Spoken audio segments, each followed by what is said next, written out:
I don't know why people, mostly the business people, would feel threatened by her. I don't know. I mean, if you feel threatened, up your game. What Shiquo is trying to do is to become a wholesaler who is meeting an importer who wants to be an importer and a retailer at the same time. That is now the difference. Yes. So she can be able to sell in masses and directly to the consumer, putting off the person. The brokers. Not even the broker, the retailer. There's this thing of mostly the older generation of the importers with those meetings of even swearing in, we must sell this thing at this item. What? Oh yeah, it can even be very dirtier. Because there are items that they'll be sold at ×7. Why are you taking ×7? If you were her, what would you do differently? She should be aware that there are so many things that go wrong when you're trying to import something. So she should ask herself, if maybe you've ordered an air fryer, what if it doesn't work? Because it happens all the time. Would I be able to give this client the money back, or will I be able to get her another one?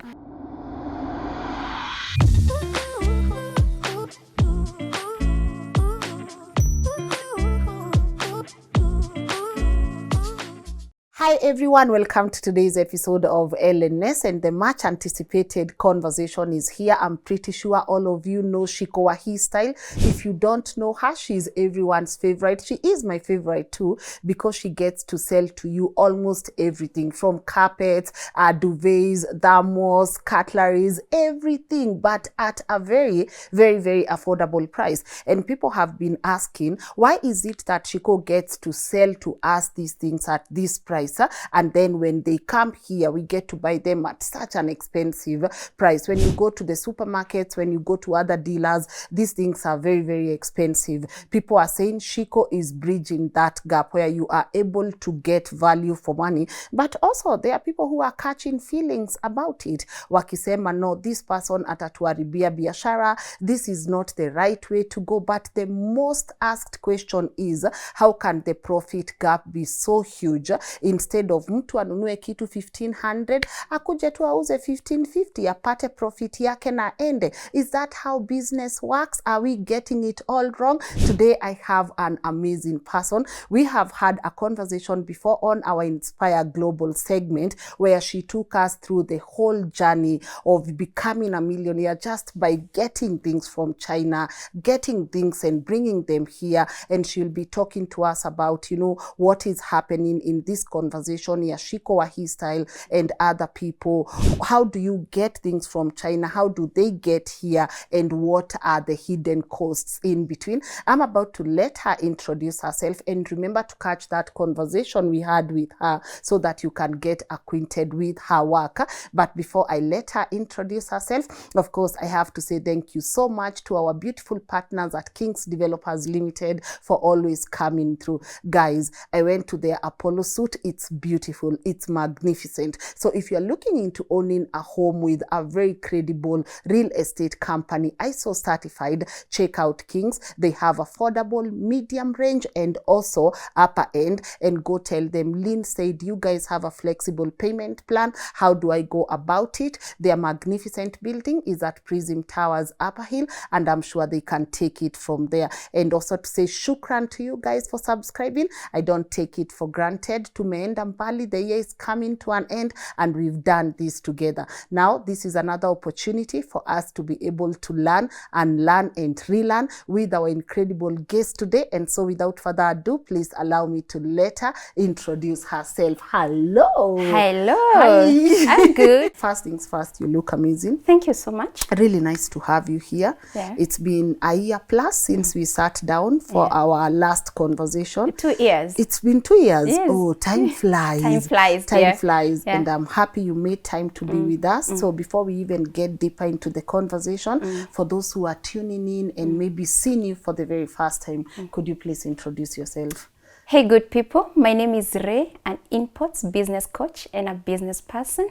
I teach people how to import. I teach people how to start a business. So if you're there, you'd want to learn something, They holla at we you. are here. Good. We are here to teach you. But before we go, let me just say thank you. Yes. I have a lot of information about you in terms of whatever people have told me to tell you. Oh. In the last 2 years, we have done 14 conferences, and almost everyone came to the conference because of you. Oh. So if we proceed and probably they are going to watch this and they won't hear me telling you that, because they always tell me to tell you thank you. Oh, nimepokea. Yes, thank you. Salamu nimepokea. Wapi Yeah, peremende? you've helped so many people. We've done this together. Yeah. It's been a beautiful journey. And I always say, if you are not open to sharing your story with me, we wouldn't be able to create impact. True. So ata wewe, I have to say thank you Welcome. for just inspiring us on that last episode, for just accepting the request to come here today. That's not something I take for granted. Thank you, dear. Yeah. Mwaka inaisha. Mwaka inaisha. Shiquo Hii Style ameamua Shiquo is kutetemesha. out there. Me, I'm gonna give a disclaimer. I'll just love her. Me too. So I'll give that disclaimer. Me too. If anything around this conversation is biased, let the disclaimer be out there already. What do you think about her? I love that girl. I see myself in her like maybe 5 years ago. I mean, I love everything that she's doing. I've been even reading some comments where some people feel threatened, and I'm like, why would you feel threatened? Yes. By that lady? Whereas she's doing the most and doing something that others have been doing. Whatever Shiquo is doing, that is what people in the Eastleigh have been doing. The wholesalers, the people at Kamukunji and all that. It's only that for the people in the Eastleigh and Kamukunji and all that, the wholesalers are not out on social media to be seen on the prices that they sell their items and all that. But now Shiquo is out here. I believe she's doing a good job. And I saw her videos. Yes. The pricing of the items and the conversation around how comes Shiquo is selling an item to us at maybe 2,000 Kenya shillings, but locally it's being sold at maybe 4,000 or 5,000, and people don't understand. Some feel misused. Yes. I saw a conversation where people were making a comparison of an air flyer that was going for 4,000. I think 2,000, and a year ago they bought it at 17,000. Yeah. So I saw it's because I really follow Shiquo. I mean, she's such a nice girl, so I do follow whatever she's doing. So most people don't understand, but as a person who's been doing imports for almost a decade right now, maybe I can shed some light on this whole process of importing, and maybe you as a consumer, what you're supposed to do if you feel as if you have been taken advantage of, or you are always taken advantage of. To start with imports. Yes. It's a whole field. It's a whole different field of business. Not like the others that we are used to when when you're getting your things locally, getting them to your shop. Now imports is very different. It's complex, to be precise. It involves a lot of money, yes, to load one container, and the item of the price of the item in China is actually not the actual price of that item. Did you know that? Wait, what?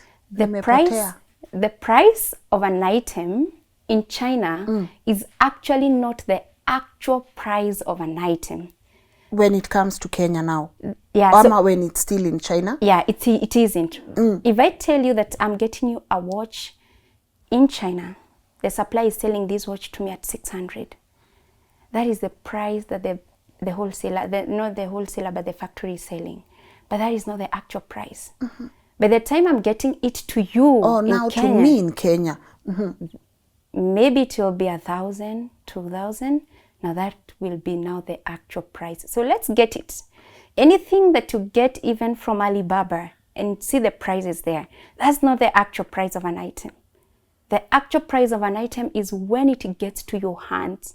How much does it get to you at? Okay. You get that? I get that. Now break it down for us, right? I want us to get to the prices there, because I am really interested in the hidden costs in between. But allow me so that maybe we can familiarize with our audience. What do you love about China? What is it that you've been able to identify and say, for the last 10 years I've been in this import business, this is where China stands out, this is why a lot of us prefer to go and load containers from China? China is, a second home to me. It's like a whole darling. Yeah. I can speak about China in terms of how well you can be able to raise yourself from nothing. With your 10,000 Kenya shillings, you can be able to get something and be able to sell it at a good price. Yeah. And I also like the fact that they have something for everyone. Not all countries have something for everyone. Did you know that? Yes. Turkey, if you want a cheap dress, can you get it? You're not going to sure. get it. Yeah, they have a specific class that they are targeting, socioeconomic class, for most of these countries. But not for China. Anything for everyone. Okay, you can get, let me give an example, some earrings. They're of the same color, they're all gold coated, same shape, but all 5 of them are of different price to accommodate everyone. One is made of alloy, the other one is stainless steel, the other one is copper. So they look the same from the outside. And that comes when we talk of everything. I mean everything.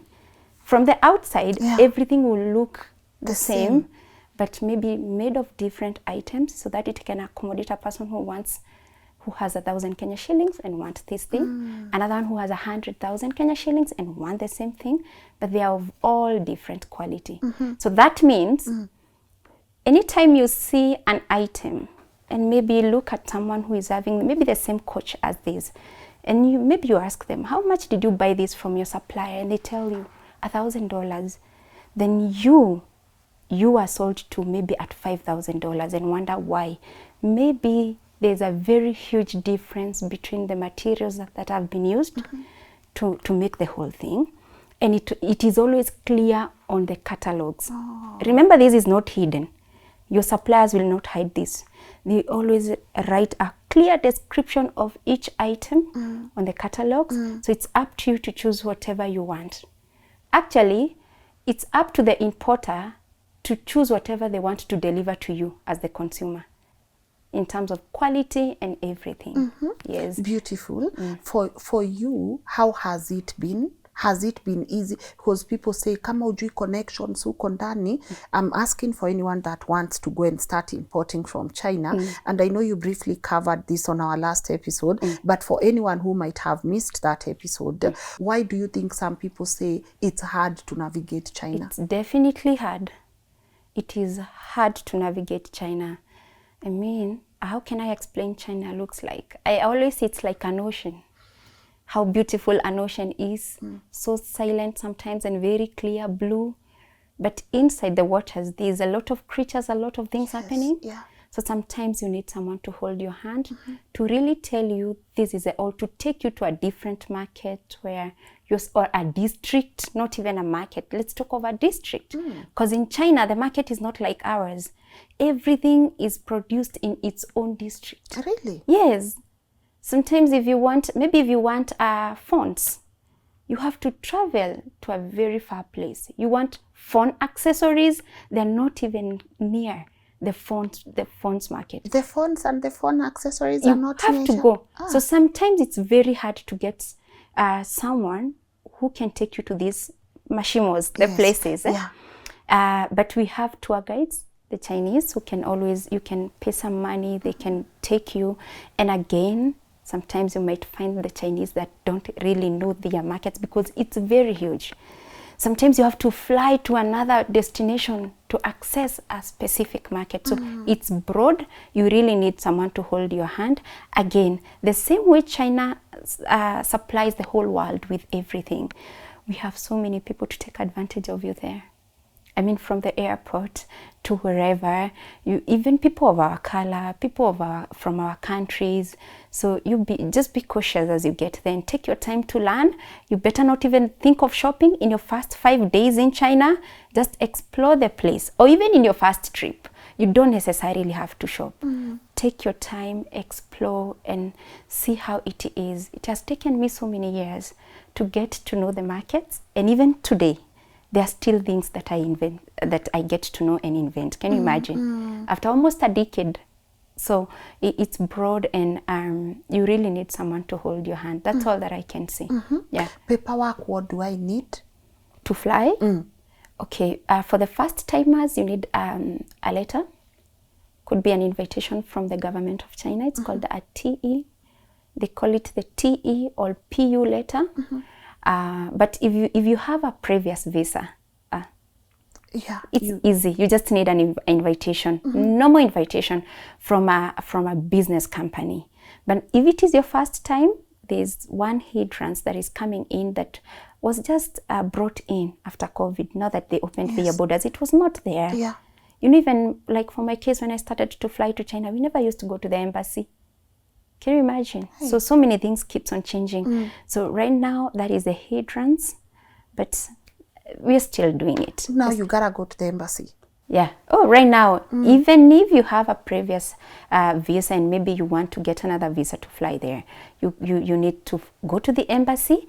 But this year, they scrapped off the appointments, so you can always go without an appointment. Yeah. And you need an invitation from a business company. If you have a previous visa, that is. Anything else? Ticket price, is it affordable? Yeah, it is. I may say so. It is affordable, not as high as it was last year, early this year. It keeps changing. But again, it depends with the taste. How do you want to fly? Which airline do you use? Do you want to do Qatar? Qatar and Ethiopian Air cannot charge you the same, but it is very much affordable. Give it maybe from 1,500 for a return ticket, or maybe $2,000 for a return ticket. That is very much affordable, right? Yeah. So for the people that are flying for the first time, again, you even need a bank statement of not less than, I think it is $10,000. Yeah. Wow. Yeah, imagine. But assuming I don't want to go to China, can I comfortably? Because there are people who say they ordered what they ordered versus what they received. Shein, Alibaba, all these places. If I want maybe to bring these things, I don't feel the need to go to China. I just want to order them. What hidden charges are there? Also, yeah. You get, and also ni avoid ajukukoniwa. That's what I'm trying to ask. So, let me just take you through the charges, and they are not hidden. They are in black and white. Hey. Oh yeah, they are not hidden. Yeah, the government has put everything clear on what it is going to charge you in the whole process of importing. To start with, if you think of loading yourself a container, there's some charges. They are called the freight charges that you're supposed to pay to the shipping line, not to your country as VAT or duty, to the shipping line. That is the mask, the PIL, the Costco's. You know the names that are written on those containers. Those are the shipping lines, I mean. So there's money. Yeah. It ranges maybe from $4,000 all the way. Depending again with the shipping line that you're going to use. That is for a 20-foot container. So that is a lot of money already out there, $4,000.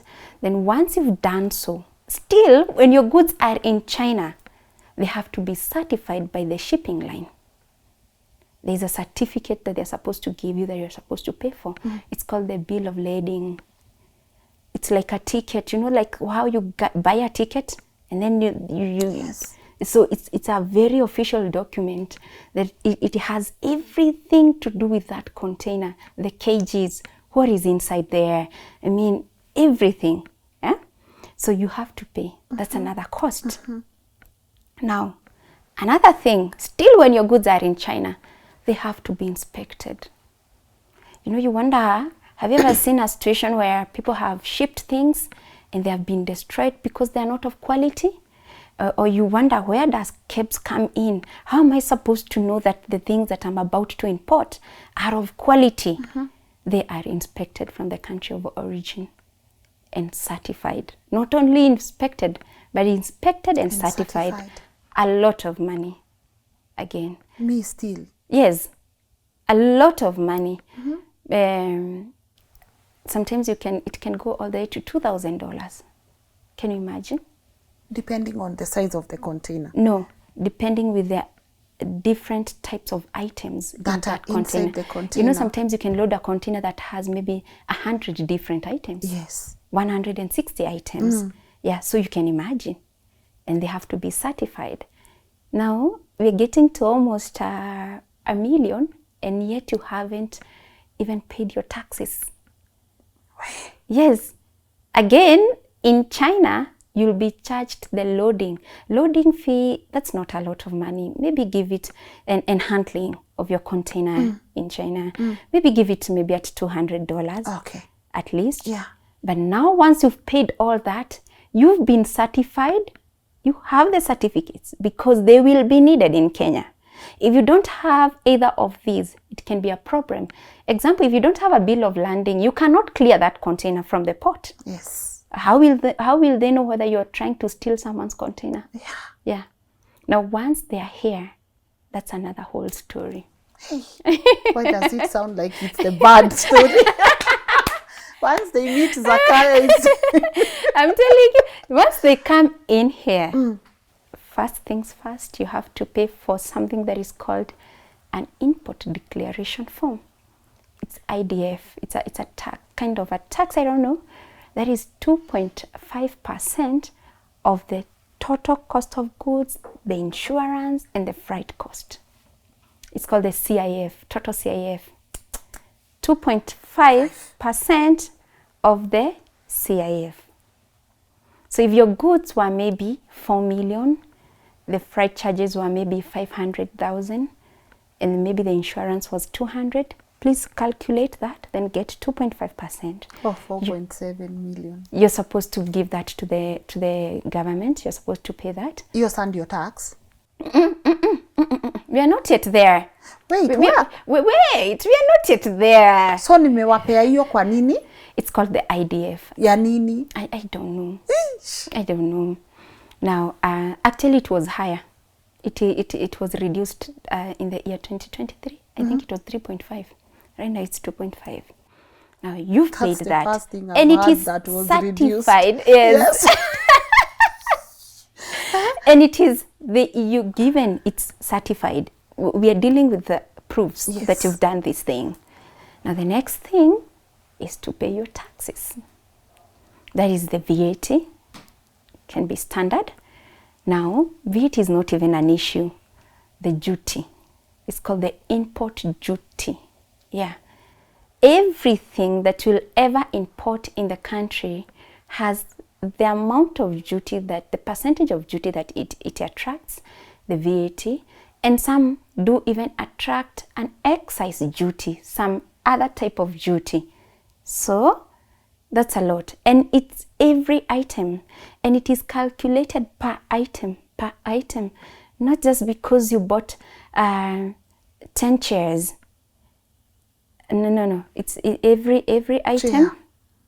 There is a HS code that they put in, the clearing agents on that portal. Then it brings in the amount that is going to be charged, then the quantity times the quantity, then you see how much you're supposed to pay. Now, the duty is levied from 0%, that is for the exempted goods, all the way to 100%. So it's not standard that everything has a constant percentage of a duty. Let's give, there's some that will go maybe for 10%, others 20%, others 35%. Yeah. So it's a lot of money. Yeah, that's a lot of money. Comes to a total of some good amount of money. Unless if something is rated at 0, it's exempted. Your clearing agent is supposed to give you the information of whatever it's supposed to be exempted, or whatever it is exempted in that container. Yeah. Not only that, we have levies. For the importers, they have the levies that they pay. The Railway Development Levy. You guys, do you know that we pay for the levy when we're importing things in the country? And it is a must. It is there. So there is so much that is calculated, and that is the right way that you're supposed to import that cargo. So that, you know, you can all understand now where all this cost is coming in. Yes. I mean, you can buy your items in China at 2 million, but the clearing cost will total to maybe 4 million. Yes. Yeah. That is why I even tell my students that I teach how to import is that don't be in a rush to load yourself a full container of your items, because you might not be able to even clear that cargo. Again, you can never import anything in the country without getting the actual calculation of the goods that you're buying. You don't want to be surprised once the goods are here. Note that once the goods are in the country, you're only given 4 days by the port authority. They can only preserve those cargo or that cargo for you for at least 4 days. Nijipange. No, they start charging you the storage fee. Wow. Yeah, the storage fee. So can you imagine, maybe you got yourself a whole 3 million and you're like, now I can be able to load a container. Then all these charges comes in.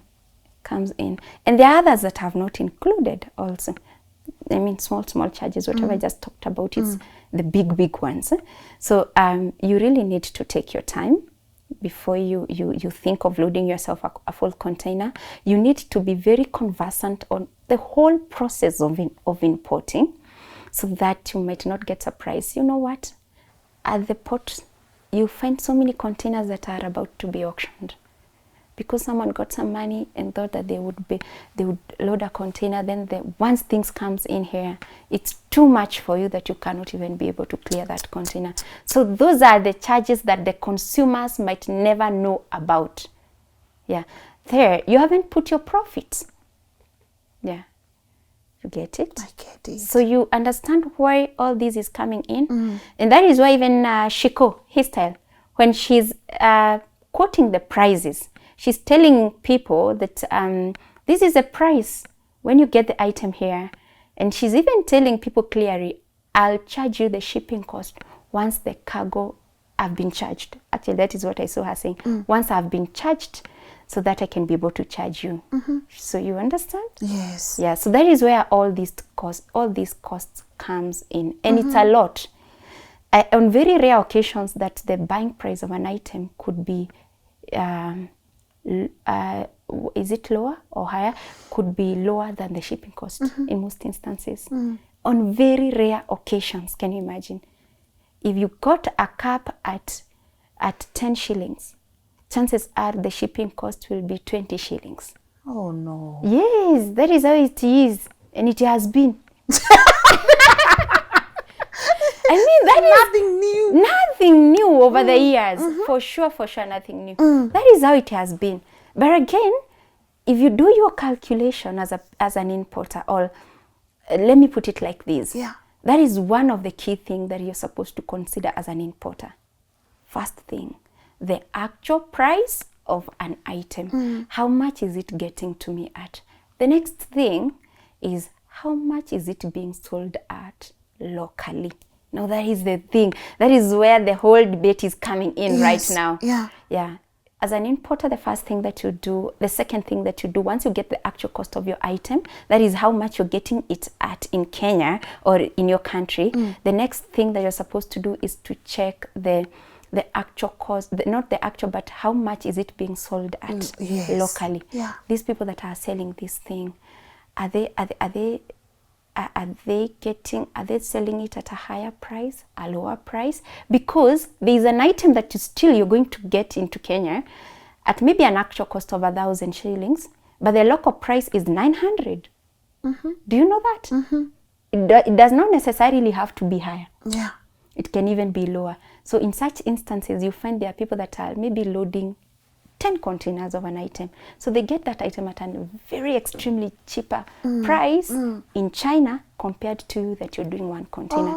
So they can... So if you are loading like 10, the more you load, the cheaper it becomes. Oh yeah. Even I maybe be loading just a small package cannot be compared with someone who is doing a full container. Because in China, the rule is the more, the cheaper. The more, the cheaper. So that person has gotten the cargo to the country, but not at the same price as I. So that is where you find the the difference the difference in prices. in pricing. They can all be importers, but they are very different. There's someone who've not even gotten to a level of loading a container. They are shipping using a method that is called consolidation. That is for us small business people, where you get your goods in small packages. So that one, it'll even be higher compared to now even the person who was loading that container where I was giving you all the calculations. So there's that difference. So people, the consumers, really need to understand that can really affect. Another thing is, as I said, as an importer, you're supposed to really consider the actual price, the local price. The first thing that affects, you're supposed to consider as an importer, is the actual price. Now, the second thing is the local price of that item. The local price of that item. Because sometimes you can get it in here, but with a very lower cost. So that means if you import that thing, you might not be able to sell it. I've seen instances where someone has loaded, has shipped diapers, and she couldn't sell them because they got here at a higher price compared to how that item is sold. I talked about it is affected by maybe the quantity that that person, the wholesaler, is importing in the country. We are not all the same. Another thing that can affect is that item is in production in the country. So if you try to import it, you're not going to get it at the same price as the producing company. That is how the government has made it, to be able to encourage the people that are in production to proceed with the production. So they have put it in a way that if you try to import that thing, you're not going to get it at the same price as them. It's going to be so expensive. Yeah, let me give an example. A water tank. It would cost you so much to import a water tank. Maybe $5,000. Can you imagine? But the same tank, you can get it here locally at a very cheap price, maybe at 60,000 Kenya shillings only. So you get the difference. It's major. So the local pricing or the local price of an item really affects you as an importer.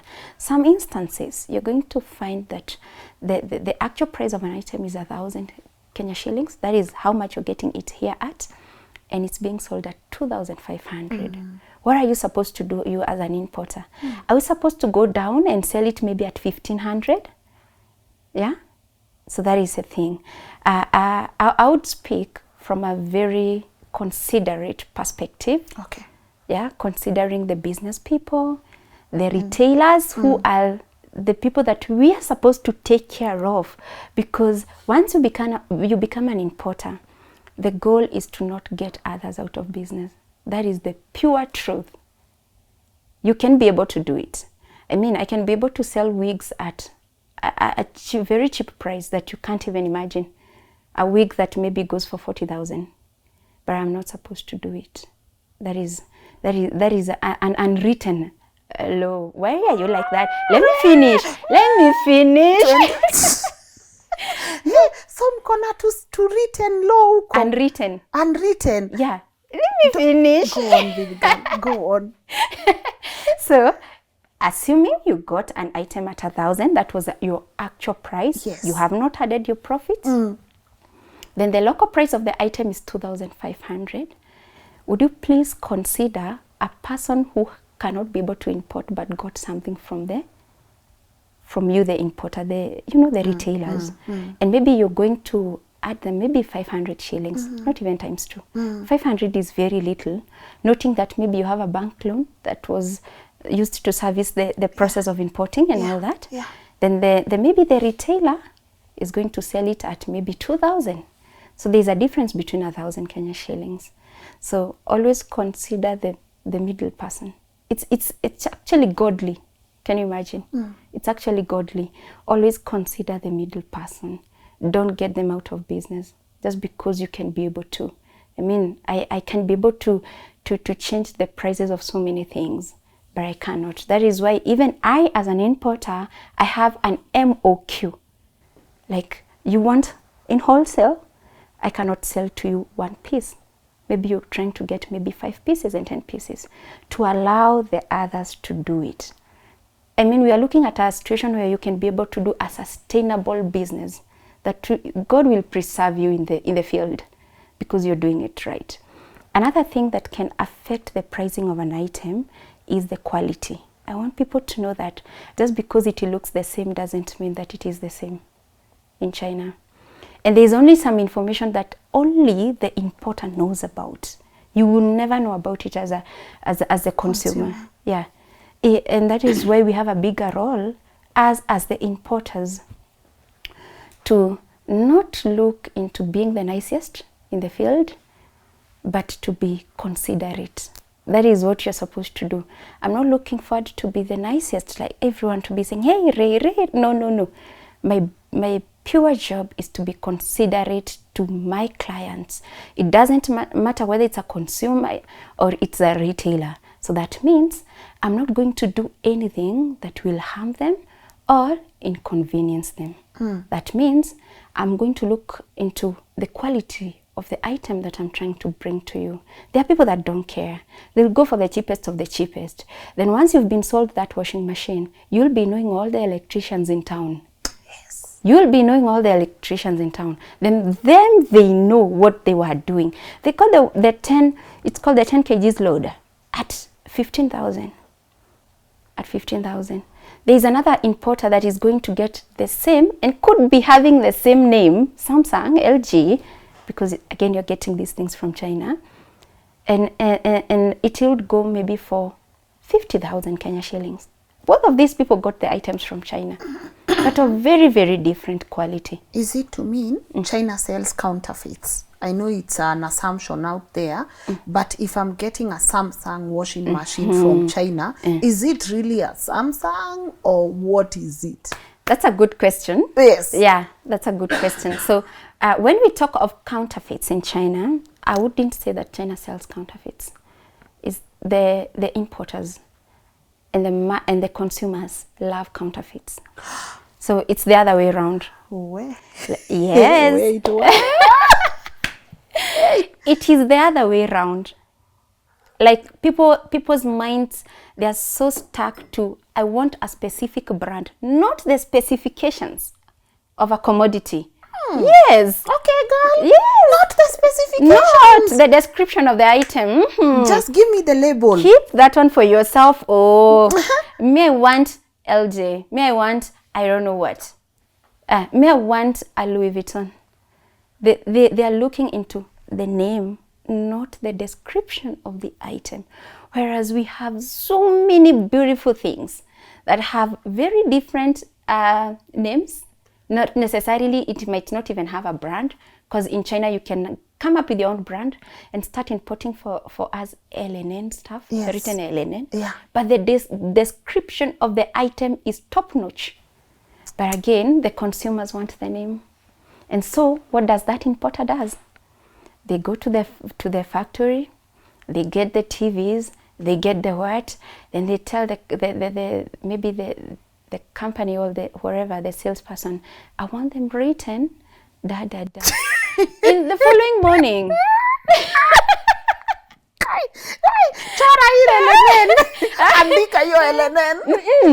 It must be a brand.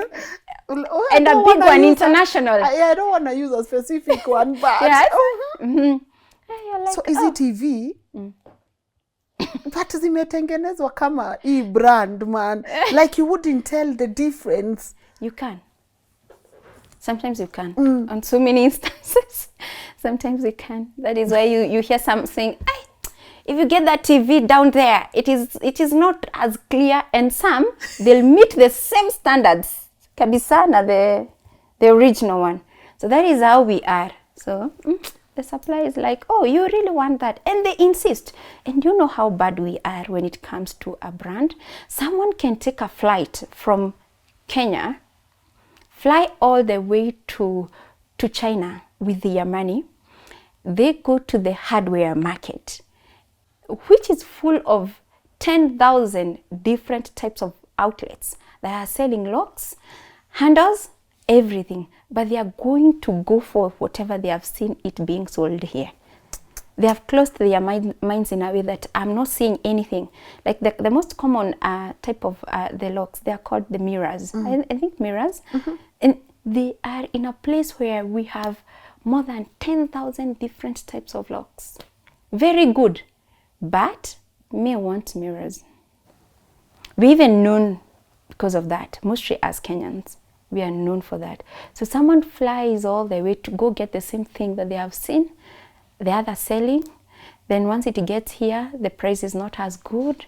I mean, there's a lot of competition, but they want to beat their friend that they sue doing that thing. Yeah. So it's not about the Chinese selling the counterfeits. It's our perception of doing business. It's off.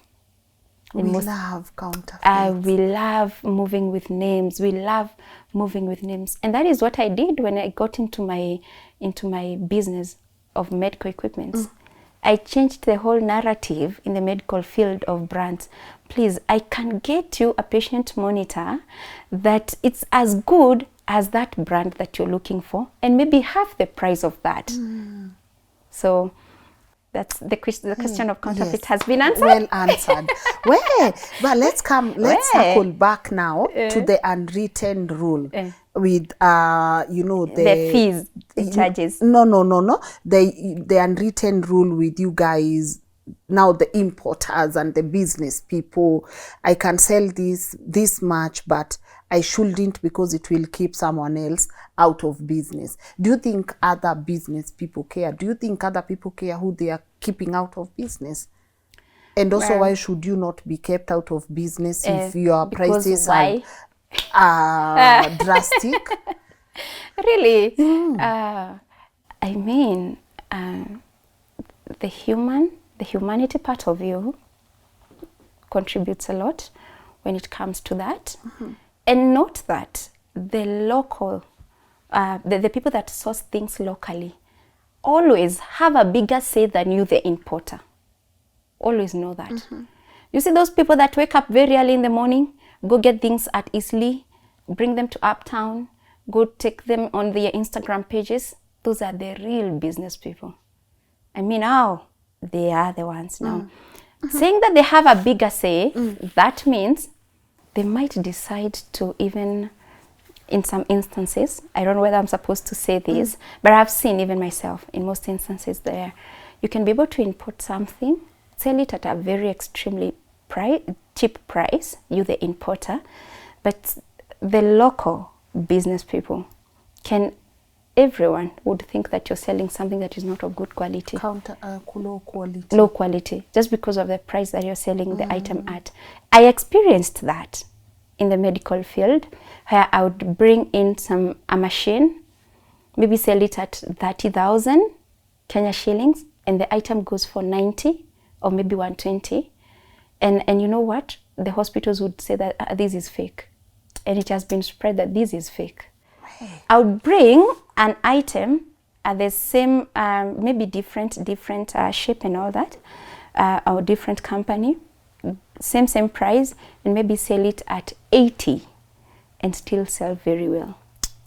So that marks or says that the difference between you, the importer, and the person who is sourcing things locally should only be the difference in the profit margins that you enjoy. Not getting someone out of business. Precisely. Can you imagine?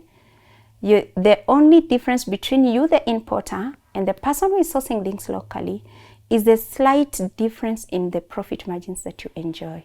So that is a whole point by itself. I said the human part of you, you should be very considerate. And I think that is something with almost every importer. Rarely would you find an importer selling something at a very cheap price to get people out of business. I mean, yeah, that is how it is.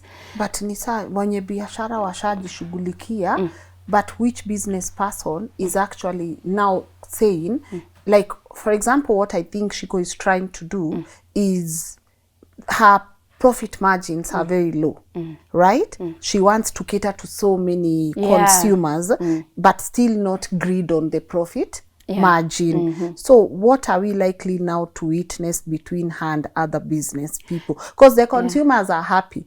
I saw someone say, Shiko tulete hata gari ya 100 ya na wigs za 100 na wigs za 1000, we are ready. The consumers. As someone saying, Shiko guza mlima tulete sasa wigs.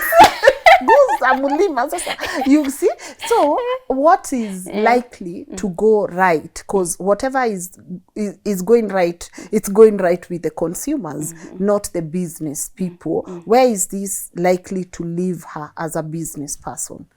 So maybe what Shiquo is trying to do is to become a wholesaler who is meeting an importer who wants to be an importer and a retailer at the same time. That is now the difference. Yes. So she can be able to sell in masses and directly to the consumer, putting off the person. The brokers. Not even the broker, the retailer. Yeah. Who is the in-betweener? Yeah, who does not have the muscle to import something, but can be able to go to Kamukunji, get something and resell it. Yes. So that is the major difference. That is why people are feeling the major difference. Another thing is for the consumers, you wait until Shiquo ships the item and gives you the shipping cost of the item. But she has easily sold the same items well in Kenya at a cheaper price. Okay, really? Yeah, really. And I feel like that's where watu wanasikia mauchungu, because people will be like, when it gets here, it gets expensive. But there are people who have literally ordered a duvet from her when it's here for 2,800 with pillowcases, with bed sheets. So I feel like that's where the consumers wanna feel cheated, because I think the consumers had the fees in mind.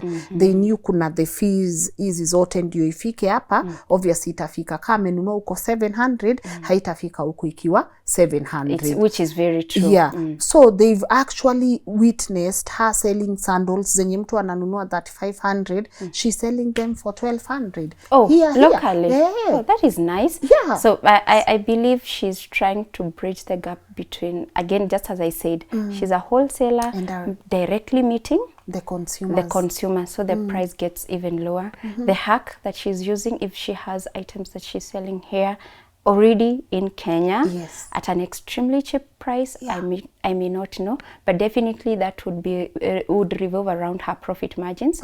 Maybe she's okay with, you know, a small profit margin, you know.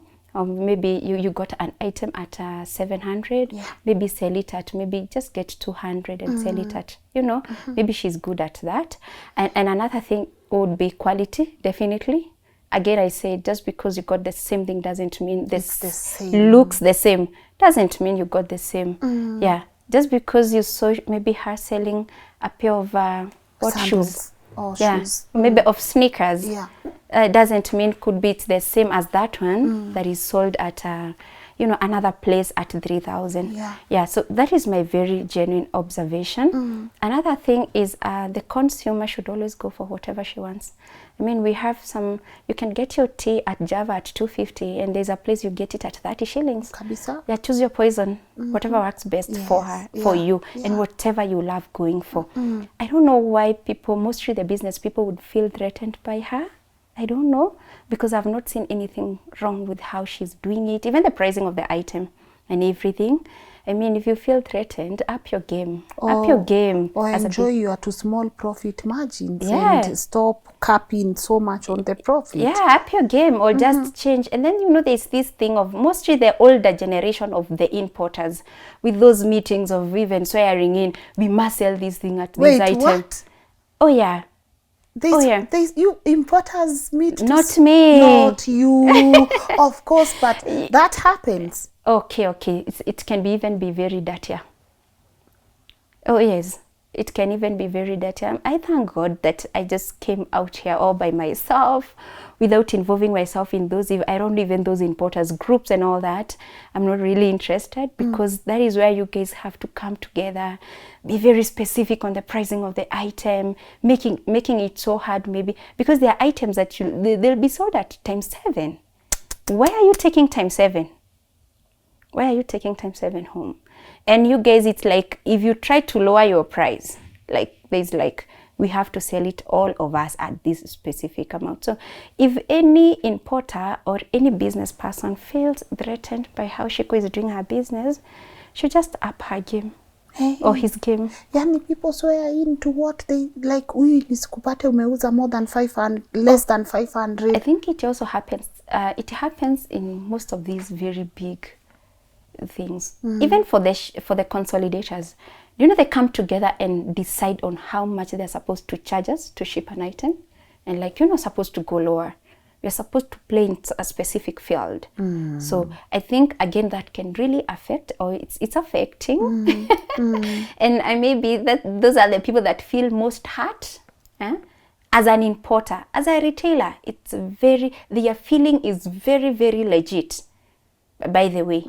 Who is feeling that their business have been messed up by her? Their feeling is very legit, because maybe they got that item at 1,200. How she's selling at 1,000? How is she supposed to sell the same item? She can't. That's a person who is about to close their business. So there is the pros and cons and of all this. And the disadvantages, apparently the disadvantages outweighs the advantages of For whatever her. she's doing. Yes. How so?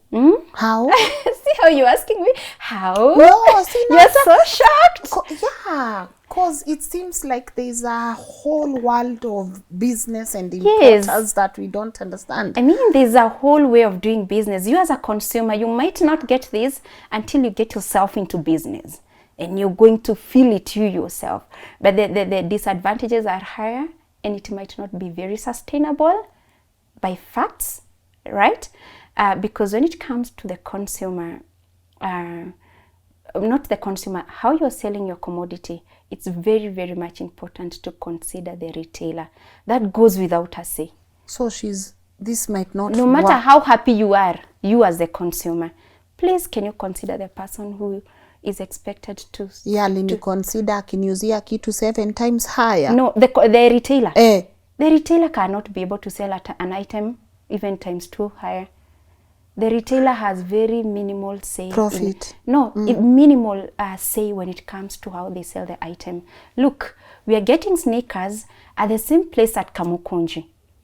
Maybe that Air Force, you're being sold at 2,000. All of you. Na nyinyi maybe mko Nakuru mnajuanga kwenye mnaziendea ni 2,000. Do you think you can go to Nakuru or Eldoret or Uptown and sell it at 4,000? No. That is times 2. It's impossible. Maybe 2,200, 2,300. Actually, the retailers take very little amount of profits. And very the retailers are the more in the country. Oh, they are at 80%. It's the biggest number. Yes. So what Shiquo is doing, she's completely removed the retailer out of the math. Yes. Yeah. I mean, that is the truth. I mean, yes.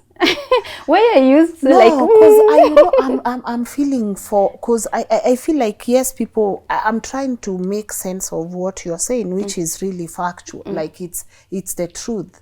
Because if the retailers are the more of the business people, they're at 80. Can you imagine? Yes, the retailers. So who are we to blame here? The importer, the wholesaler. In terms of what? In terms of the cost. But we cannot use her technique to blame anyone. Whose technique? Shiquo's? Yeah, you cannot I'm saying use as for a the parameter. No, for the increase in prices, because she's come and she's showed us this can actually cost you 2,000. But other importers or wholesalers, when you maybe wamekula kiapo, they've been marking their own prices. So shouldn't we actually be blaming them for having been greedy rather than blame Shiquo for showing people that you don't have to get this at such an expensive price? So I know sometimes you'd think of the importer as the one who is on the wrong side, but again, as I said, just because it's the same doesn't mean that it is. Just because the outside part of it is the same. We are even in the import industry, you'll note that we are very, very different in how we do it. You don't know the amount of cost that has costed that importer to import that thing. Can you imagine an importer who loaded a container, then had to stay at the port for a month before clearing? a lot of extra charges comes in when it comes.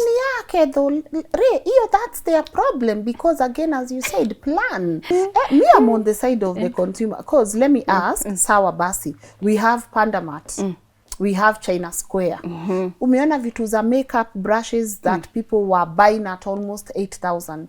They are being sold at China Square or these Pandamats for like 1,200. So the way I see it, the reason why the importers or the wholesalers are mad at Shiquo, it's because finally this has caught up with them.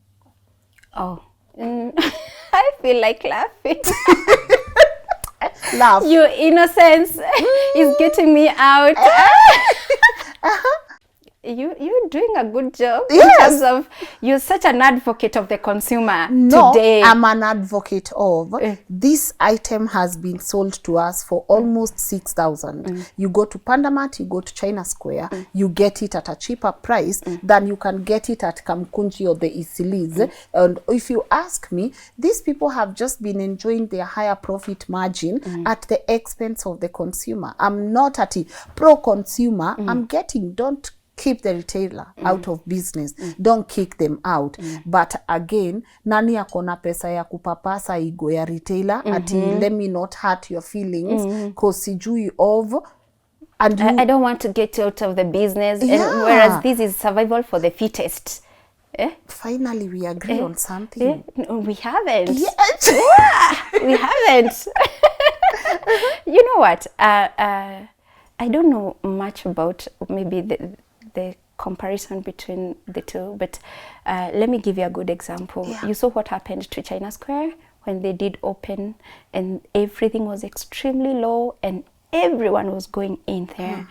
Something had to happen, and it is slowed down on, you know, how people used to flow in the stores.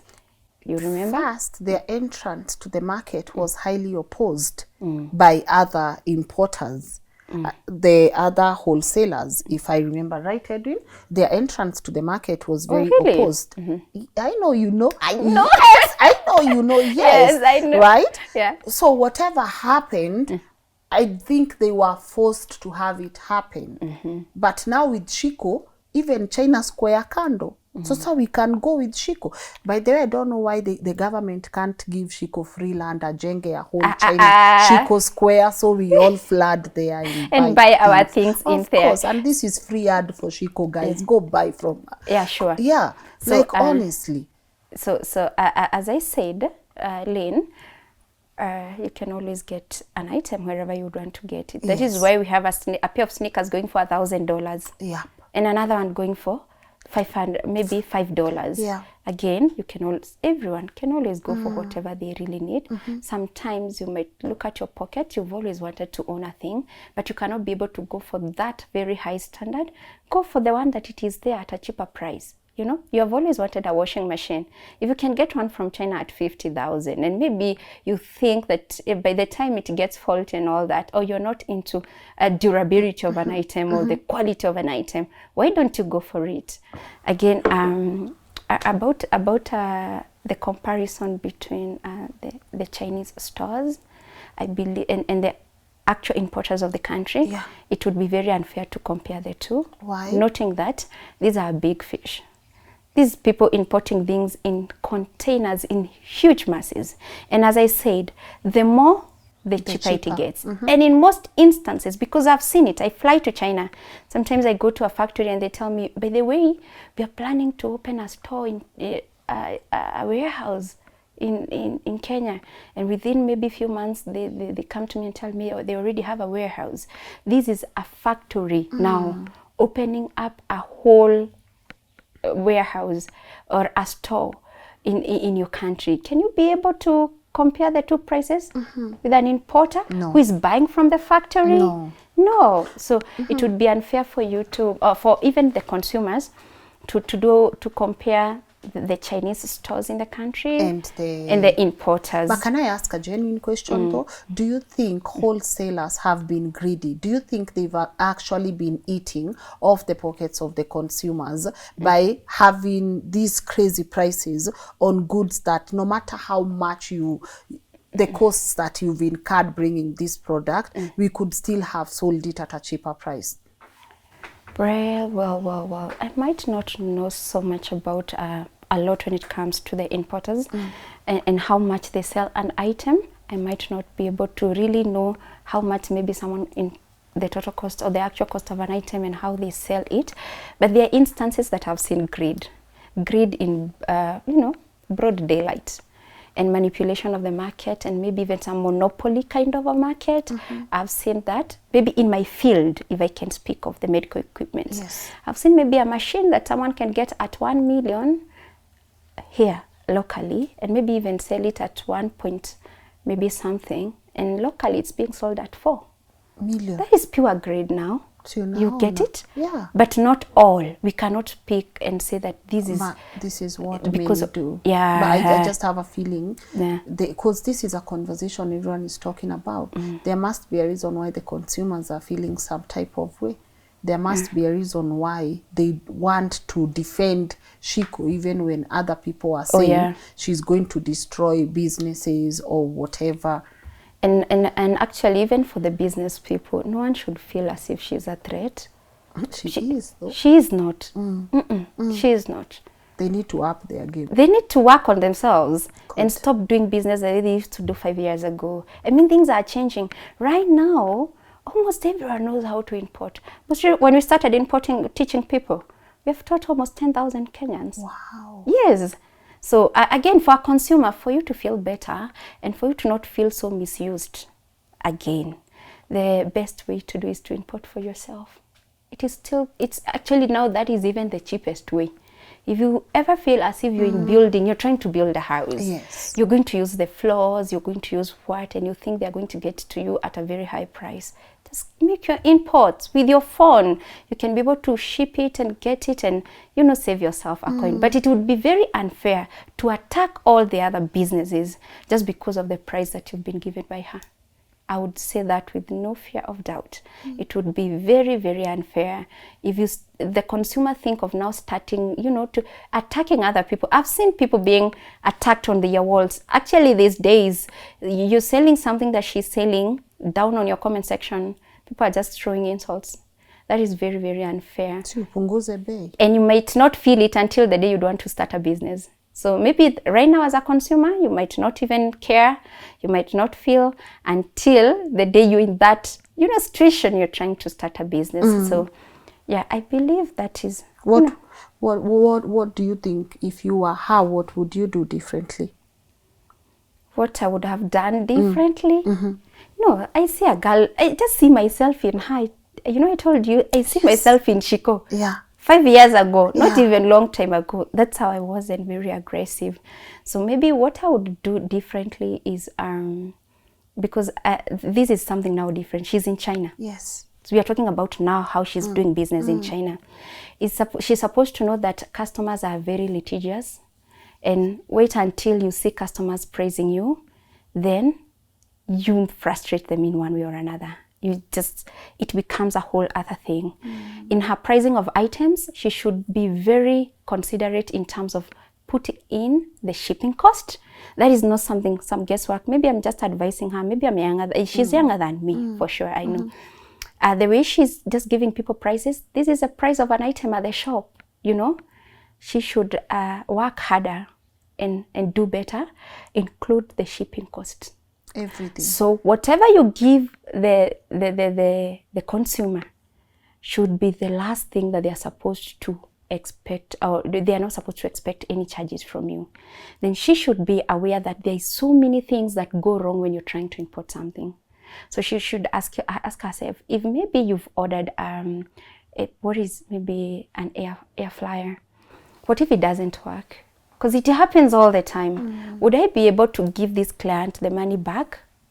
Or what will I do? Or will I be able to get her another one? She should put all these into consideration, because if she does not, you should fear customers. They'll praise you today and tomorrow they're dragging you. What? You just ask me. I've been there in business. If there's one thing that I don't do, I don't look forward to be the nicest in business. I look forward to be the most considerate. That is where you're supposed to always put in all the cost and be very, there's some information I've had her speaking about and it's very contradicting. Which one? Yeah, I have had her doing, you know, calculating the cost and talking of things like the IDF is like 2,000 Kenya shillings. No, it doesn't work like that. I just told you the IDF in Kenya is 2.5% of the CIF. Yeah, so she should be, maybe take time to even learn more, not to be taken advantage of by the people, mostly the people that are helping you to load containers in China. It has ever happened to me. They'll tell you, do it. It can't be this much. It can't be this much. Then once the goods come in here, you cannot be able to clear them. My first container, it was held at the port for a whole 6 months. Just because of that naivety and all that, there's a lot of very contradicting information that she's speaking about or she's talking about. She should get all that information right when it comes to the total cost that will be involved to import an item in the country. That is, if she's supposed to do it the right way and she's supposed to pay everything as it's supposed to be, so that the cost that she gives a client, the consumer, should be the actual total cost of everything. Yeah, because again, consumers, you tell them the price. When you're in China, you tell them the price, then once it gets here, you start asking them for maybe something that has costed you 500 shillings, and you in your mind, you thought it is going to cost you 100 shillings. So they thought, if I got an item at 1,000, maybe if I add 100, that is 1,100. Then it gets to you at 500. You're telling them, no, it is 1,500. It becomes a whole thing. A whole that story. Can get you to the courts with cases that will never end. She's doing something that has been there, I told you. So for the longest time, people have created WhatsApp groups and Telegram groups. Someone goes to China or someone who knows how to import, they post for you the prices, the item when it is in China. Maybe I'm sure people know about this a lot. They post for you the prices, a kettle, 200, I don't know how much. Then once the goods get here, it's a whole story. I know there are so many people that have, mostly the people that have attended the conferences, because they tell me in the classes, some lost too much money in trying to get those things at a cheaper price. And it was not mainly, okay, it was the fault of the importer, but just the importer didn't have the actual information of the total cost to import that thing in the country.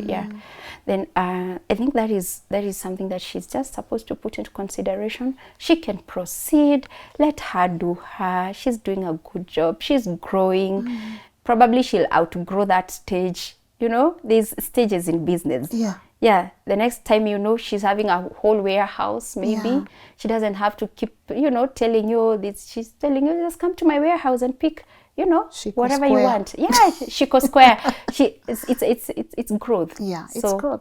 The only problem is, I was seeing people even saying, putting some comments there that how she's supposed to be extra cautious. Because she has destroyed, extra cautious because of what? Her security. Why? If you're an importer, if you're a business person, if you ever feel as if Shiquo is getting you out of business, you have a long way to mature.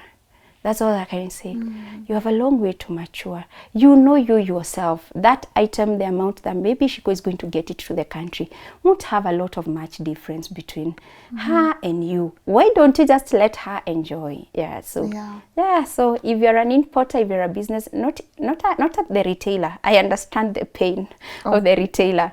But if you're an importer and maybe you're feeling...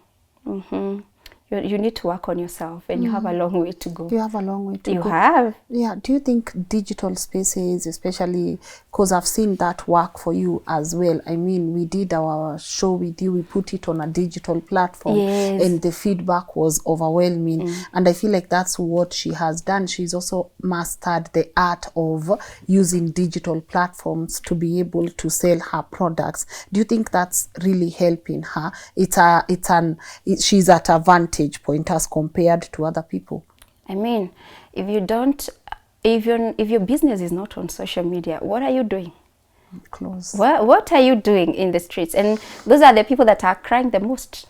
that, oh, she has got us out of business because you refused to get on social media because you don't want to be seen by, I don't know, your neighbor, I don't know what, how you're selling. It's a game changer. Let me put it like that. Yes. You know, we have been flying people from your show, people from the US, Australia to China. So that is how big this social media world, you know, is. So it has really worked in her favor. Same way it has worked for me, you know that. So she's using it well, where maybe ladies of her age are out there twerking and doing other things. Shiquo is in the streets of China, you know, putting up the prices of the items and everything. She's doing so well, and I'm sure she's challenging so many people who've just been out there doing nothing. Even the consumers themselves, I'm sure they're very challenged. They feel like, because, you know, oh, so even me, I can be able to do it. So even me, I can be able to do it. You know how many people that girl could have, you know, changed and inspired. I mean, so many. So she's doing well. She's using her social media well. Maybe the thing that she's supposed to really work on is the information that she's getting out there. And she should know that she's being seen by professionals. You know that? Yes. She's being seen by government officials. I mean, the people in the clearing agents, the people at the customs, the business people who have been there, and they know when she's not giving the right information. And maybe it's because she doesn't know. Do you know how someone gets? Do you know when you go to China, you're trying to maybe get, you know, load goods, then you find your fellow amateurs there speaking your Kikuyu. Do you know how they tell you things that they are completely off sometimes? Hii ni hii pesa. Nini ni hii pesa. So you think that is how it's supposed to be. You bring the information out here, and it's completely not the right information out of innocence. And that could get you into trouble. And a lot of it. And as an importer, always know your goal is not to be the nicest. Even, I think even when it comes to the retailers, I might not talk about the retailers, but as an importer, always know the goal is not to be the nicest.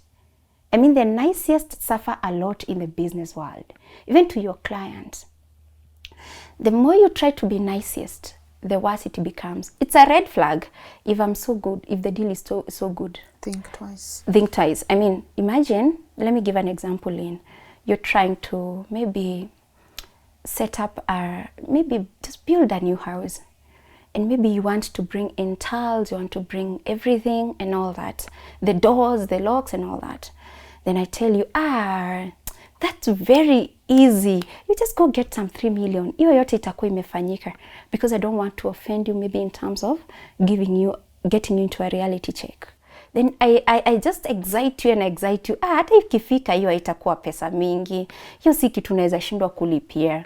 Then another person comes in, tells you, you know what? I need to inspect the house first. I need to take some measurements. Then they comes in, inspect your house, take the measurements, then tells you, give me 1 week to give you an answer.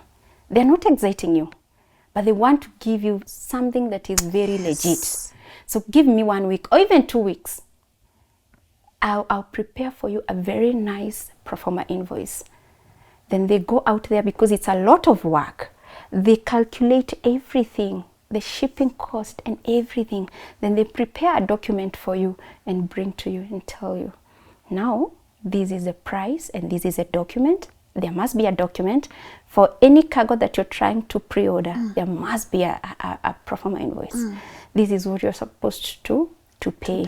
And maybe it is double of whatever you had been told. So Lynn, I'll get you all these, even the color of the item, the size of your doors and everything, it is clear in black and white. Then you're supposed to pay me 70% so that I can be able to deliver to you. Maybe the other one told you, bring even 1.2 million, and you gave it out and you're just following up.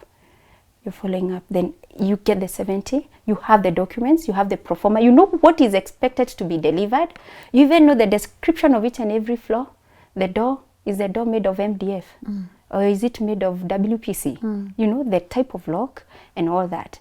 What at the end of the whole process, they have even given you a very precise time frame of when you're supposed to receive this cargo after payment.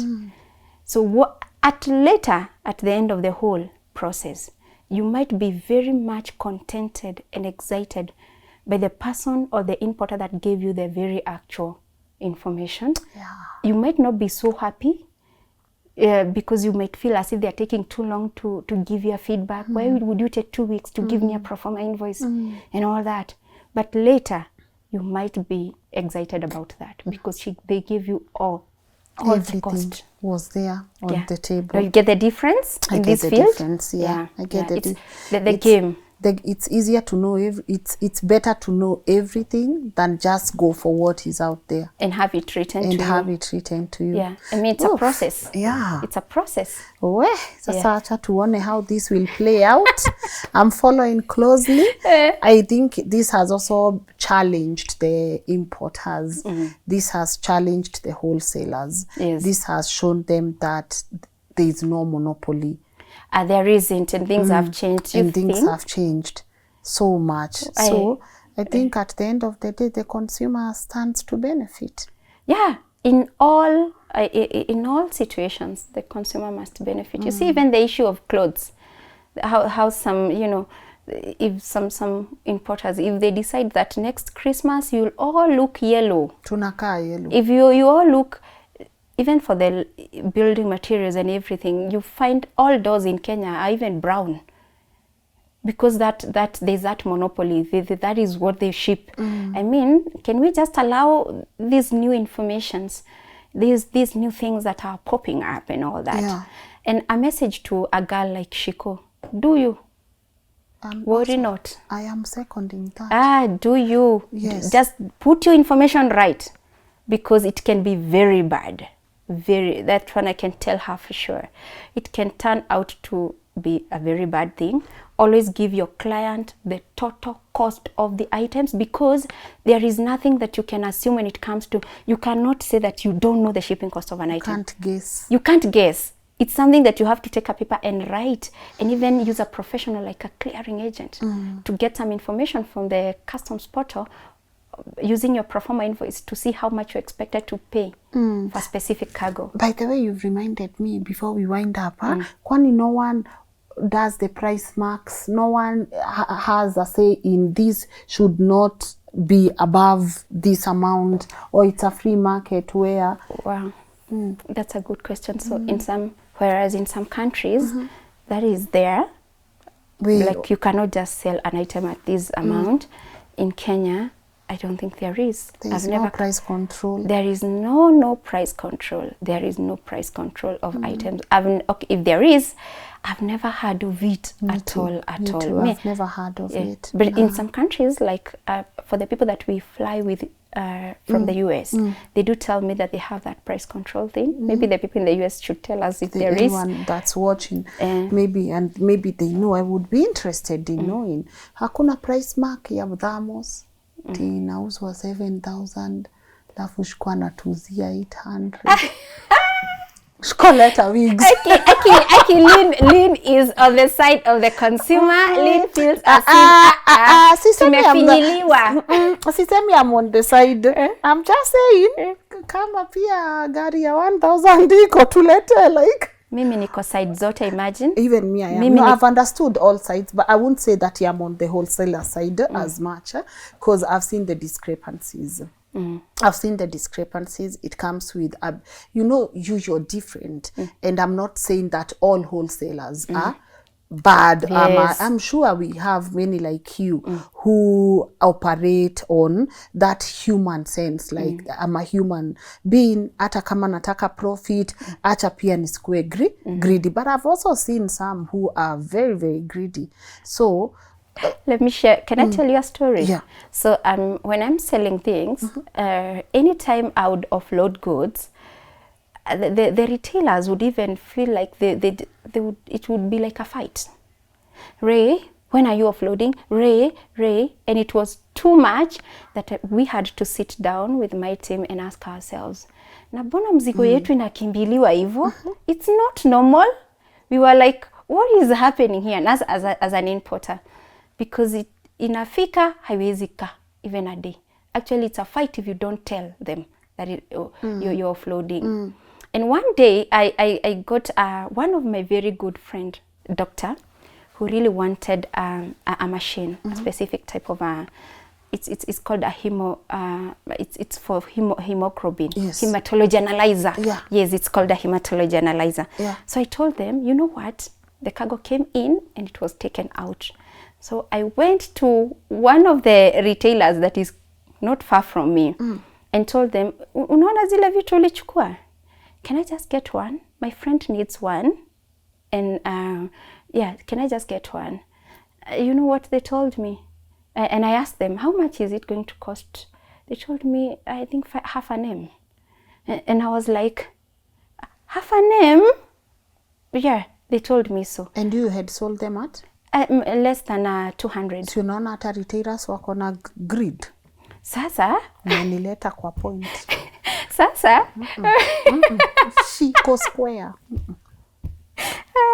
And I asked them, you mean that is how you're selling the item? And just checking around. I had to check around. That was the price of that item. It was ranging from 450 to 500. Now, I'm saying also in most instances, there are some retailers who retail to the retailers that put the price very high. Getting the item from an importer at a very cheap price. Then you putting...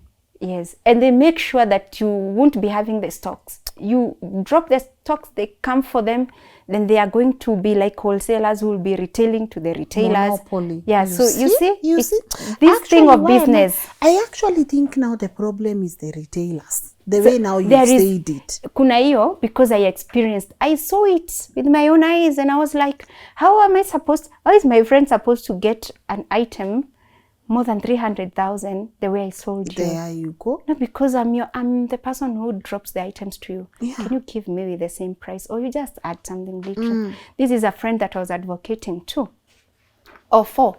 So you can imagine. So I think as much as you guys think that the wholesaler, the importer could be the problem, there's a reason why even some people say that wherever the warehouses for the importers are, no one wants you to know wherever they are. You need connections. Have you heard of that? You need connections to know, I don't know, the warehouse for what? The warehouse for what? But it's a game played by, themselves, eating themselves up. Yeah. I mean, a wholesaler, because that is now a wholesaler, we can put them, we can brand them as a wholesaler, not an importer. Yeah. Selling to the retailer. So ikifika kwa retailer, it's very expensive. Ikifika kwa sasa kwa the consumer, it's even extremely expensive. Good. And it becomes sometimes even very hard now for the retailer to know who is the importer. And they play such a game. Whereas the importer maybe anakula hata kitu kidogo. Maybe they are somewhere still struggling with the loans, with everything. Ukaamua sawa ndio wholesaler. Yeah, and I'm saying so because it has happened to me. Yeah. It was an experience that I did experience. Because penye moshi. Yeah, there must be something, Yeah. and I think it is from that, from that angle and that perspective. And I think it's also bringing in a conversation on price control, quality control. It's very important. Yeah, mostly the price control. When you talk of the quality control, I mean, Kenya. No. Kenya is one of the countries that really the government cares about its own. I know that sounds like, how do you even care? But that is it. You might not know how much a government really cares about its own until you become an importer. Depends which government. But Ray, thank you so much. I am interested, before I let you go, because I know there are people who will tell me on the comment section. Lynn Ray spoke about conferences and training. Maybe take this moment to tell people what you train them at and also how they can be able to connect with you. I would love anyone who would benefit and they are able to just genuinely approach you, because I know I've gotten a lot of testimonials. This is not an ad for you, but I've gotten a lot of testimonials in what you've helped people do. So feel free to use this opportunity to tell people what you're about. You're giving me a free ad. Yes, I am. Yes, wow, I am. That's so nice. So I'm a business person. To start with, I'm a business person. Building materials and medical equipments. Yes. You're there, you want doors, you want any flooring, interior finishing, everything, just holla. It doesn't matter how much it is, we'll be able to deliver to you at a very good price. You're a doctor, you'd want to start a hospital, a good opportunity, just come approach us and we are going to be able to set up a very good hospital for you. Good. Apart from that, I started teaching people how to do imports year 2022, and thanks for the the thing that we did with you, that video. I started teaching people how to do imports. I mean, the same thing that I'm doing. I just sat down and I was like, why don't I teach? And I got the conviction to do it. It has been very beautiful, very successful. We're about to get to 10,000 people that I've taught all over the world. Yes. And when the borders did open, we started flying groups to China. This year we have done 3 trips to China. Beautiful. Yes. Ukaniacha nyuma. Tutaenda next year. We just came from China. Yeah. September was our last trip to China. Yeah. The next one is happening in the month of March. Yeah, you can join us if you've always wanted to explore China in depth. I mean, it's very tiring. It's not like Counterfeit, an expo where you go and you just walk around one place. No, it's you move from one market to another to another. It's very tiring, but very fulfilling and very educational. We have one in March. We have conferences. We are doing our 14th conference next week. Beautiful. Yeah, we'll be at Serena. Okay. We are doing our 14th conference.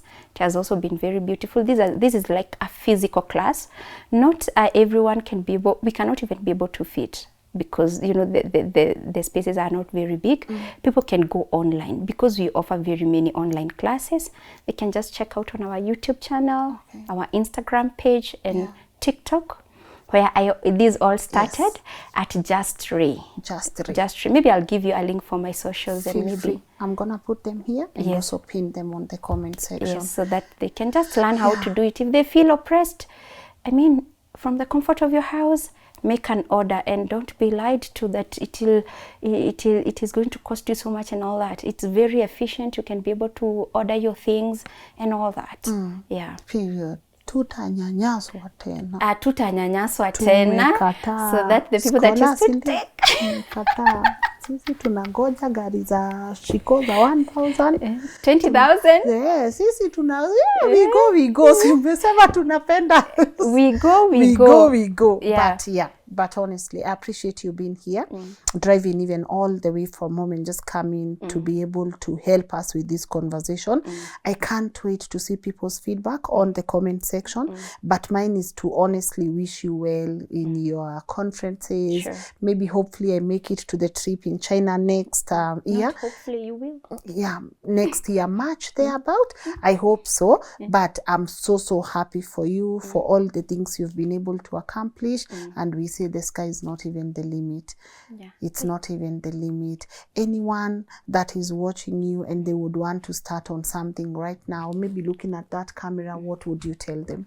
I mean, if you're watching me or you're watching us and you haven't started a business in the year 2024, what are you doing? What are you waiting for? What are you waiting for? Maybe capital. No. The capital is not an issue. That is not anywhere in my sentences of teaching people how to do business. You are the problem, the fear. How will it be and all that? And even if you're in the corporate and you're too busy, get into e-commerce platforms. I mean, you see Jumia, maybe 80% of the people selling in Jumia are the Chinese, because you, the Kenyan, don't have the time to import something and put it there. So I can just say this, with the little that you have, it doesn't matter whether it's 10,000. It all starts somewhere. Actually, the most successful businesses are the businesses that start small. Yeah. Did you know that? True story. Most people start with a million and it all goes down because they don't have that room to make mistakes. The lesser you start, the better. As you put back to the business, and allow it to grow. With the little that you have, you can learn how to import and do it the right way. Learn how to ship, not using DHL, courier services and all the others. No, that is not how a business person imports. And put things out there on social media. Lynn, I can tell you, if I do expect my shop to feed me, I'll be hungry. right now. I'll be dead due to hunger. The last time I did try to make, you know, some sales through walk-ins is very long. These days, people are just going online and shopping things on Instagram. That is social sites on TikTok and everything. So if you're there, you would want to start something. Hey, can you get a space in your house? Can you make a display? Can you get some good lighting where you'll be taking photos of the products that you import in the country and put your things on social media? You cannot afford to not be selling something. I said social media and e-commerce platforms. Amazon. Why are you not selling on Amazon? You know, most people think that shipping something from Amazon, getting to Kenya, you're getting it from the US. I mean, we are the ones we are selling on Amazon. We are the ones selling on Amazon. So even if you get it from the US, you just get it from us. For real? Yeah, you just have to choose the marketplace that you'd want. And we come from a country where you can be able to set up your Amazon shop. You can be able to get yourself on Jumia, on all these e-commerce platforms. Mimi nilishindwa kuuza Alibaba, but I have a shop on Alibaba. Ni venye nilishindwa kabisa. Na ni venye maybe I didn't pay attention to it a lot. But be on e-commerce platforms and all social sites. Make your sales and you'll be good. You'll be good to go. You'll be good to go. I love that challenge. You'll come with a testimony. Nasikia niweke kikombe Amazon because nasikia niweke Amazon. Guys, would you buy merchandise by the way? Naanza kutafuta pesa style ingine sasa, but because you gotta diversify. But all in all, I'm happy to have had you today on the show. And as I said, I can't wait for people to tell us what their feedback is. And mine is to wish every person trying a business to succeed. Yeah, because we gotta be honest. I said my story, Elene, I'll tell you after 5 years. Because right now there ain't anything I can tell you without crying. But I said I'll only share my startup journey after 5 years. So I'm wishing everyone who is into business, no matter what they are doing, I'm wishing them well. I'm wishing them well because I know a lot of people are also closing shops. Things are not as easy as we might want to make them look right now. It's tough. I know it's tough for entrepreneurs. So I'm really vouching for everyone who is still trying to keep it together. And when you are, and maybe I can also tell them, please don't even be in a rush to start a shop, to get a physical location. I mean, it's tough or tough out here. Just ask us, me, if I have the power to just close that shop and just sell from home. You will. I can. It's only that it has been there for so many years and I just feel some just weird attachment with it. Nothing else. But and then you think of putting your product in a place where it is being seen by many people. You, that the consumer that wants to start a business, gone are the days where you would think of getting a shop in a strategic place so that you can sit pretty once you've stocked and expect that you're going to sell. Be very cautious as you import. Please put your product on socials so that it can be seen by so many people. Should I give them another advice? Feel free. They should not buy something because they have seen it being bought by others. I mean, don't copy. Don't start a business through copying someone. Just because you saw someone else selling wigs, don't run to sell wigs. Go on e-commerce platforms like Alibaba and see so many other things that you can even introduce in the country that are not even there. That you can just introduce, or they are rare. You don't have to sell the super rares. What's common? You don't have to sell clothes. No, there are so many other things that you can be able to sell, something very not so common, so that you can be able to stand out. It's very tough out here, and not only here but everywhere, as long as you're trying to start a business. So think of that. I appreciate you. Shukran. Thank you. Okay, you have an amazing weekend. I know it's going to be a great weekend for everyone that is where we've had a couple of not so good days, but I love that people are starting to warm up to the days that they're experiencing. So I wish you also all the best, and I hope I see you again on the show. Yeah, very soon. Just very soon. Thank you. All right, guys at home, shukran for watching. Where Shiquo Cartel, come here and tell me what you guys think. I think just consumers were just waiting to to see someone that they think cares about them in terms of price. So I don't know Shiquo personally, so this is not a campaign or a vouch for her character. I'm just vouching for what I see a lot of people are connecting with, because greed is something else. So I hope everyone is learning what they have to learn from the conversation. But if you want to get in touch with my guest today, she has a lot going on for herself. Her details are on the screen, and we'll also put that link on the comment section, or just look her up on her social medias. Just you can connect with her. Feel free to ask her anything else that you think we might have left on the show. And also, thank you once again for getting us to 1 million subscribers. I don't take it for granted. We're in Rumble now, since YouTube decided to censor our comments on Dr. Wahomengari's episode. It's still showing on this platform, but feel free to go and watch it also on Rumble. You can subscribe on Rumble as well. And we have so many things that are lined up for you, including short stories that will be airing here soon. So I hope we can continue enjoying this content together and learning from it. And also our partners at Kings Developers Limited, we appreciate you for coming through. Check out their different apartments across the country. Depends on what budget you have.